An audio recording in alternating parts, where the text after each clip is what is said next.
د نن سه شنبه ورځ لنډ او مهم خبرونه.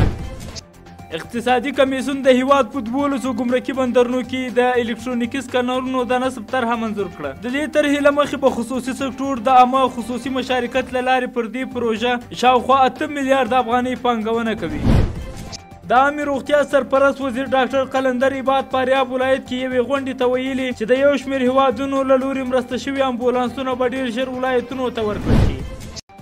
دوحه کې د افغانستان سرپرست سفیر ډاکټر محمد نعیم د قطر د بهرنیو چارو وزارت په رسمي بلنه د بشري حقوقو له نظره د خوړو عدالت، اوسنۍ ننګونه او راتلونکي خطرونو په کنفرانس کې ګډون وکړ.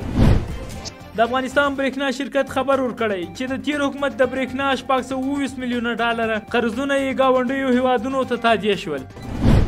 د کرنې اوبو لګولو او مالدارۍ وزارت وایي چې د دې وزارت مرستیال له لوري د کابل ولایت په سروبي ولسوالۍ کې د 2 میلیونه او 800,000 ډالرو په ارزښت د یو شمېر پروژو چارې پیل شوې.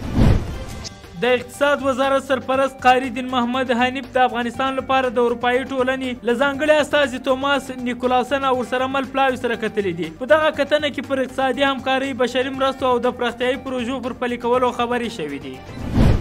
د ننګرهار ولایت د کور او ښار جوړولو ریاست مسؤلین وایي چې د ننګرهار ولایت په مرکز جلال آباد ښار کې د 380 میلیونه افغانیو په ارزښت د یو ستر سوداګریز مارکیټ چارې پیل شوي. د ننګرهار ګمرک څخه نږدې 2 میلیونه افغانیو په ارزښت درمل چې له پاکستان څخه راوړل شوي وو د وزن ستونزې له امله مسترد او بیرته یاد هیواد ته ولېږدول شول. د کار او ټولنیزو چارو وزارت ویاند ویلي چې د روان کال له پیلې تر اوسه پر دولتي او خصوصي بنسټونو 110,000 د کار جوازونه ویشلي دي.